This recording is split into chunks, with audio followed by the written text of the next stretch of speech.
Hello tout le monde, bienvenue pour une nouvelle vidéo. Parce que oui, ça fait maintenant 6 mois que je suis en Écosse. Et 6 mois c'est assez spécial parce que c'est la moitié d'une année déjà, jusque là tout le monde sait compter. Mais c'est surtout, ça veut dire que sur l'année qui vient de passer, j'en ai passé la moitié en Écosse. Et pendant ces 2 derniers mois, on a aussi passé le cap des 5 mois, qui signifie que j'ai fait plus de la moitié de mon séjour, de mon expérience en Écosse en tant qu'au pair. Et ça pareil, c'est super bizarre.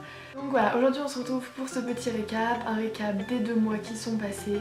Je vais diviser cette vidéo en différentes parties et je mettrai dans la barre d'infos les minutes où est-ce qu'il y a différentes parties et vous pourrez avancer suivant les parties qui vous intéressent. Je vais commencer ce bilan en parlant de ma famille d'accueil et des mises au point que j'ai faites en fait ces 2 derniers mois. Ensuite je vais vous parler de la visite de mon père et de mon frère, comment je l'ai vécu, quels sont mes sentiments et qu'est-ce que j'en pense des visites de la famille quand on est dans un pays étranger.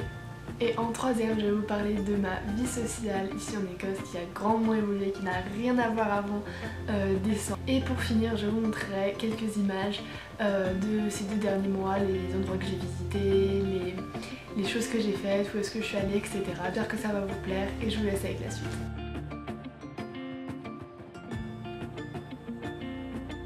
Qu'est-ce qui s'est donc passé avec ma famille d'accueil et qu'est-ce que je veux dire par mise au point? Donc en fait on est arrivé fin janvier, début février à la période où ma famille d'accueil recherche les futurs au pair, c'est-à-dire non pas une au pair mais 2 puisqu'il en fallait une pour cet été et une pour l'année prochaine. Et évidemment je me suis portée volontaire pour les aider. J'ai posté des publications sur les groupes Facebook, j'en ai parlé à des professeurs pour qu'ils en parlent, à des étudiants à mon université en France, etc. J'ai eu énormément de retours, j'ai eu énormément de candidatures entre guillemets et énormément de questions sur mon job, sur ce que je faisais précisément, comment je le sentais, comment je le voyais, qu'est-ce que j'en pensais, etc. Et je suis arrivée en fait à remettre en question mon propre job, mon propre emploi du temps, ce que je faisais en fait. Et parce que oui, j'avais remarqué une différence entre les tâches qui avaient été entre guillemets prévues avant que j'arrive, ce dont j'avais parlé avec la famille avant de les rencontrer en vrai, et mes tâches à ce moment-là, en fait, ce que je faisais entre guillemets, les différentes tâches que l'on me demandait de faire dans la maison et que je devais faire. Et moi je me suis rendu compte qu'il y avait une énorme différence en fait, que ça avait énormément évolué, que ça avait changé, que je faisais plus de choses. On va dire que les instructions n'avaient pas été précises, ça n'avait pas été ajouté comme c'est inclus dans le job. Et en fait je pense que j'ai eu un moment donné où j'avais besoin de reconsidérer mon travail et de le voir comme un vrai travail, comme avoir des vraies tâches qui sont pas écrites forcément mais qui sont bien précises et que je sache ce que je dois faire. Et du coup en fait j'avais l'impression d'avoir un surplus, d'avoir des tâches en plus, j'étais frustrée, je le prenais intérieurement très mal parce que forcément jamais je allais le montrer en fait. Et finalement je pense que je me montais la tête toute seule. Je suis arrivée un matin où ça faisait trop en fait, j'étais pas bien, j'ai décidé d'envoyer un message à ma host et de lui demander si on pouvait avoir une discussion à ce moment-là. Et d'ailleurs ça m'a fait un petit peu paniquer, mais j'ai dit pas de soucis, je reste, c'est juste que j'ai besoin de parler. Cette conversation était un peu tendue, du coup si tu es une au pair ou si tu veux être une future au pair ou même dans un job normal,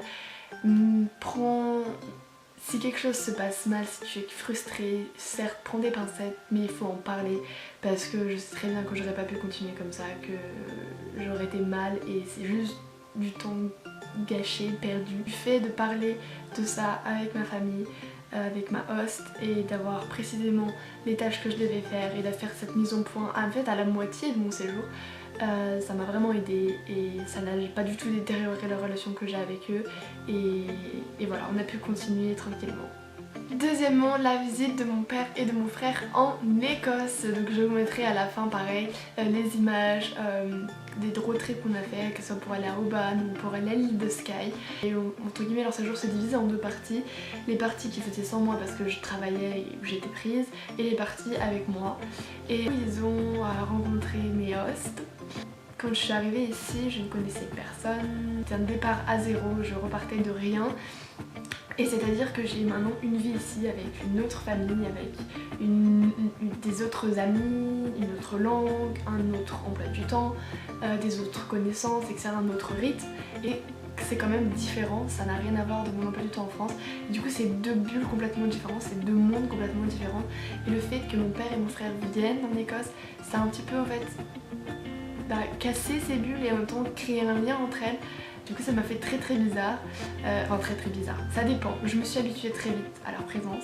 Et c'est vrai que quand t'arrives, j'étais à Édimbourg et je les attendais et quand je les ai vus arriver, c'est un peu comme si toute cette glace en fait tombait et en fait ils étaient imprégnés dans cette nouvelle vie que j'avais et ça m'a fait ce même sentiment quand je leur ai fait visiter Glasgow. Je voulais aussi aborder le point du coup je l'ai déjà cité, de l'adaptation en fait, c'est-à-dire que à partir du moment où ils sont arrivés, au bout de 3 jours, j'avais l'impression que ça fait déjà 2 semaines qu'ils étaient là, que c'était normal. Et on me demande souvent si ma famille ou mes parents me manquent. En fait non, parce que je pense que je me suis formatée, je me suis adaptée au fait que ils avaient leur vie, que j'avais la mienne. Et que c'était comme ça et que j'allais les retrouver en fait. Que de toute façon, à un moment donné, j'allais les retrouver et qu'il fallait que je profite en fait de cette parenthèse de ma vie que j'avais créée. Et du coup, jamais j'ai ressenti un manque. Enfin, on a toujours un coup de blues, on aimerait qu'ils soient là, ou qu'ils sont partis. À un moment donné, je pense, ça a duré peut-être 4 heures, le jour où ils sont partis, où j'ai eu un petit coup de blues où je me suis dit mince, ça fait un vide en fait. Je m'étais réhabituée très clairement à leur présence. J'ai aussi réalisé en fait que je parlais une langue que mon père ne parlait pas. C'est assez drôle comme situation. Troisièmement, je voulais parler de mon évolution sur le plan social, en fait, des amis, des personnes que j'ai rencontrées. J'ai eu entre guillemets un peu une révélation 2018, il fallait que je sorte de ma bulle et que je rencontre des au pairs et que je fasse encore plus de choses parce que j'avais eu une période où j'avais arrêté en fait de rencontrer, j'étais dans ma zone de confort, je voyais les au pairs que je connaissais et je cherchais pas trop à comprendre. Et je me souviens qu'en un week-end, j'ai dû rencontrer une dizaine d'au pairs. Je participe à ce qu'on appelle des International Cafés. Et en fait ça se passe, donc c'est tous les mercredis soirs, c'est 2 heures et en fait je vais donc avec des amis au pair, donc celles qui m'ont présenté. C'est un groupe qui est créé par The Caledonian Christian Union et autre chose je crois, mais j'ai oublié. Donc oui, à la base c'est un peu un groupement un peu religieux, mais ils se sont un peu plus tourner vers l'international, la culture et les différents pays que sur l'aspect très religieux. Et puis même en fait ça me permet d'avoir une autre vision des choses puisque en tant qu'athée je n'ai jamais côtoyé on va dire ce genre de personnes, cette vision du monde. Et je rencontre des jeunes de mon âge entre guillemets écossais. Et donc j'ai appris pareil sur la culture écossaise. C'était autour du 23, 24, 25 janvier, voilà, c'était autour de ces dates-là, puisque je crois que le 25, c'est la fête de Robert Burns, qui est un poète très connu en Écosse et dont l'Écosse est très fière. Et donc c'était la première chose que j'avais apprise. Et donc j'ai aussi participé à des danses écossaises, on appelle ça les Ceilidh. Je suis allée à un festival qui s'appelle Foreverland. J'étais un petit peu déçue parce que les Anglais ne font pas la fête de la même manière que nous. C'est-à-dire que les soirées, les boîtes de nuit, les festivals se terminent à 3 h du matin. Les filles étaient en short croc-top à moitié transparent avec des trous etc. sous la pluie à 10 h du soir en plein mois de février.